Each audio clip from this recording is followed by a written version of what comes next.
Radhe Radhe everyone, आप सभी का हमारे इस चैनल पर स्वागत है। आज मैं आपको तुलसी विवाह की विधि बताने वाली हूँ। तुलसी विवाह की सभी रस्में मैं आपको स्टेप बाय स्टेप बताऊंगी, तो वीडियो को आप लास्ट तक अवश्य ही देखिए।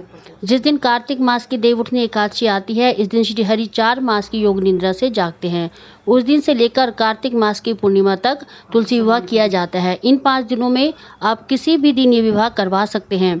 तो देखिए, तुलसी जी का विवाह भगवान विष्णु के स्वरूप शालिग्राम जी के साथ किया जाता है, लेकिन भगवान विष्णु के साथ भी आप इनका विवाह करवा सकते हैं अगर आपके पास शालिग्राम जी नहीं है। जहां हमें यह विवाह संपन्न करवाना है, वहां हम गंगा जल छिड़क कर से शुद्ध करेंगे और इस तरह आटे और हल्दी से हमें चौक को पूरना है। स्वास्तिक हमें अवश्य ही बनाना है। स्वास्तिक बनाने के बाद हम अपनी तुलसी जी को उस पर विराजमान करेंगे। तुलसी ना तो बहुत ज़्यादा पुरानी होनी चाहिए। देखिए, इस तरह की जो तुलसी होती है जिन पर मंजरी आ जाती है, वह बहुत ही शुभ मानी जाती है। और ना ही बहुत छोटी तुलसी का हमें विवाह कराना होता है। तो ऐसी तुलसी जिस पर मंजरी आ जाए वो हमें लेनी है विवाह के लिए। अब हम यहाँ पर गंगा जल छिड़क कर एक चौकी लगाएंगे। चौकी पर पीला या लाल वस्त्र हमें बिछाना है और फूलों का आसन देकर हमें विष्णु भगवान को उस पर विराजमान करना है। इस तरह से हमने इन्हें यहाँ पर स्थापित किया है विष्णु भगवान जी को, जो आज दूल्हे बनकर आए हैं। फिर हम गणेश जी को सर्वप्रथम जो भी कार्य शुभ किया जाता है उसमें गणेश जी की पूजा अर्चना की जाती है, तो हम गणेश जी को भी यहाँ पर फूलों का आसन देकर विराजमान करेंगे। इस तरह से हमें गणेश जी को विराजमान करना है। फिर हमें एक कलश स्थापित करना है। आप चाहें तो श्रीफल का कलश, श्रीफल रखकर भी कलश स्थापित कर सकते हैं, लेकिन मैंने यहाँ दीप कलश स्थापित किया है। इसको मैंने पानी से भरकर इसमें गंगा जल, हल्दी की गांठ, सुपारी, लौंग, सिक्का, ये सभी चीज़ें डालकर और फिर गेहूं की एक प्लेट इसके ऊपर रखकर और हम इसके ऊपर हमें एक दीपक रखना है। विष्णु भगवान को हमें वस्त्र समर्पित करने हैं। आप चाहे तो इन्हें पीले रंग का वस्त्र भी समर्पित कर सकते हैं। मैंने यहाँ पर चुंदरी समर्पित की है, आप चाहे तो चुंदरी भी समर्पित कर सकते हैं। अगर नहीं है तो आप इन्हें वस्त्र रूपी कलावा भी समर्पित कर सकते हैं। इस तरह से हमें इन्हें वस्त्र समर्पित करने हैं।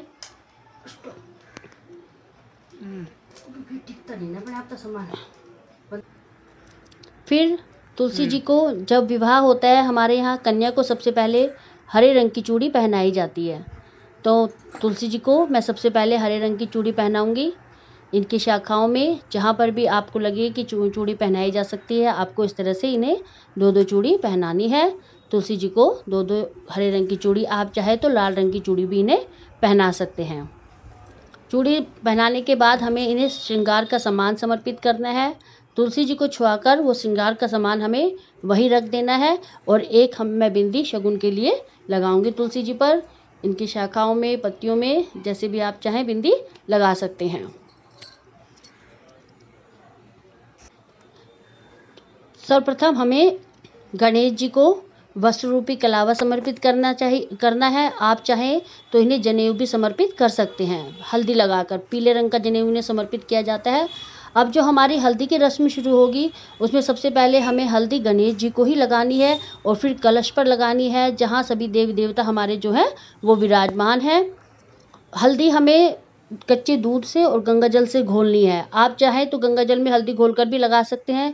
फिर यही हल्दी हमें विष्णु जी को 5 या 7 बार जो है उनके हाथों पर, उनके पैरों पे इस तरह से हमें लगानी है, जिस तरह से शगुन की हल्दी लगाई जाती है। फिर यही हल्दी विष्णु भगवान को छुआकर हमें तुलसी जी को लगानी है। इस तरह से 5 या 7 बार इनकी शाखाओं पर और पत्तियों पर हम हल्दी लगाएंगे और इस तरह से इस विवाह में हमें हल्दी की रस्म को पूर्ण करना है।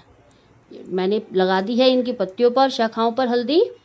ऐसे हमें हल्दी लगानी है और हल्दी की रस्म हमें पूरी करनी है। अब हमें सभी देवी देवताओं का आह्वान करना है और जो ये हमने कलश के ऊपर दीप रखा है, हम इसे प्रज्वलित करेंगे और हाथ जोड़कर सभी देवी देवताओं को इस विवाह में आमंत्रित करेंगे, क्योंकि अब हमारी जो है वो विवाह की प्रक्रियाएं स्टार्ट हो जाएंगी। तो हमें हाथ जोड़ना है, सभी देवी देवताओं से यह विनती करनी है कि आप इस विवाह में आमंत्रित हैं। और विष्णु भगवान और तुलसी जी से भी ये हमें कहना है कि आपसे अगर हमसे कोई भूल चूक हो जाए इस विवाह में तो हमें क्षमा कीजिए और जो हम ये विवाह करवाएंगे इसे आप स्वीकार कीजिए। इसके बाद हमें मेहंदी की रस्म जो है वो शुरू करनी है। मेहंदी की रस्म के लिए हमें नई कीप लेनी है। आप चाहे तो पैकेट वाली मेहंदी भी लेकर घोलकर उसे लगा सकते हैं। मैंने यहाँ पर कीप ली है। अब इसमें से थोड़ी सी मेहंदी लेकर हमें विष्णु भगवान को लगानी है। उनके हाथों पे, पैरों पे 7-7 बार लगाएंगे हम मेहंदी, और फिर यही मेहंदी हमें तुलसी जी के लगानी है। पत्तों पे, शाखाओं पे 5 से 7 बार आप लगा सकते हैं। इस तरह से हम लगाएंगे। और ये हमारी जो है इस विवाह में मेहंदी की विधि या मेहंदी की जो हमारी रस्म होती है वो इस तरह से हमें पूरी करनी है। विष्णु जी को भी लगाएंगे और तुलसी जी को भी लगाएंगे मेहंदी। ये मेहंदी हमारी शुभ की मानी जाती है। इसे आप बाद में अपने हाथों पर लगा सकते हैं। ये मैंने तुलसी जी के लिए चांदी के बिछुए लिए हैं। आपको बिछुए अवश्य समर्पित करने हैं। आप चाहे तो चांदी के समर्पित करें, आप चाहे तो कांसे के समर्पित करें, लेकिन आपको बिछुए अवश्य ही समर्पित करने हैं, क्योंकि यह सुहाग की निशानी माने जाते हैं। तो जिस दिन आप अगर विवाह करवा रहे हैं तो श्रृंगार के साथ जो सामान आप देंगे उसके साथ आपको बिछुए भी देने हैं। अब हम इनके गठबंधन करवाएंगे। इस तरह से हमें कलावा लेना है और कलावे से हम तुलसी जी की चुंदरी और विष्णु भगवान की चुंदरी में इस तरह से हमें गठबंधन करवाना है। ये हमारा गठबंधन हो चुका है। इस तरह से हम लगाएंगे। इनकी चुंदरी के उस पर भी हमें लगानी है। ये गठबंधन हो गया। इस तरह से हम करेंगे। इस तरह से हमारी गठबंधन की रस्म पूर्ण होगी। अब हमारे फेरों की रस्म पूर्ण होने जा रही है। ये हम पानी वाला नारियल लेंगे और 7 बार हम विष्णु भगवान और तुलसी माता के ऊपर से हमें इसे उतारना है, और इस तरह से हमारे 7 फेरों की रस्म जो है वो पूरी होती है। ये 3 तरह से फेरे कराए जाते हैं। आप चाहें तो 7 बार कलावा बांध सकते हैं विष्णु जी पर, तुलसी पर, वो भी हमारी 7 फेरों की रस्म मानी जाएगी। और अब हम मंगलसूत्र लेंगे। मंगलसूत्र विष्णु भगवान के दाहिने हाथ पर लगाकर हमें तुलसी जी को पहनाना है। इस तरह से हम पहनाएंगे तुलसी जी को।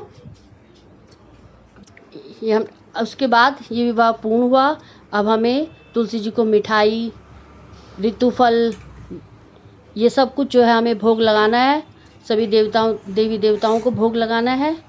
हम समर्पित करेंगे और फिर हाथ जोड़कर हम ये इस तरह से हमें भोग समर्पित करना है। अब हमारा विवाह का कार्य जो है पूर्ण हो चुका है। आप चाहें तो विष्णु भगवान और तुलसी माता की इसी तरह से जयमाला भी करवा सकते हैं। विष्णु भगवान को छुआकर तुलसी जी को माला पहनाइए और तुलसी जी के हाथ से छुआकर विष्णु भगवान को माला पहनाइए। तो इस तरह से जयमाला की विधि भी आप कर सकते हैं। इसके साथ ही हमें दान के रूप में, जैसे हम कन्यादान करते हैं तो हम देते हैं, हमने कुछ भी जो आपसे बन पड़े, साड़ी, जोड़ा, बर्तन, हमें इस तरह से निकालने हैं। बाद में ये चीज़ें हम, अगर हमारे घर में सास है या नंद है तो हम उन्हें दे सकते हैं, क्योंकि वो हमसे बड़ी है, और नहीं तो हम इन्हें मंदिर में भी दान करेंगे। मिठाई हमें अवश्य ही रखनी है इसमें। विवाह संपन्न होने के बाद हम इन्हें दान कर देंगे मंदिर में। इस तरह से यहाँ मैंने निकाला है साड़ी, जोड़ा और मिठाई का डिब्बा। ये बाद में मैं मंदिर में दान कर दूंगी। ये हमें करने हैं। मेहंदी आप अपने हाथों पर लगा सकती है, वो शुभ की है। बाद में हमें अपने घी का दीपक लेना है और हमें विष्णु जी की और तुलसी माता की आरती करनी है।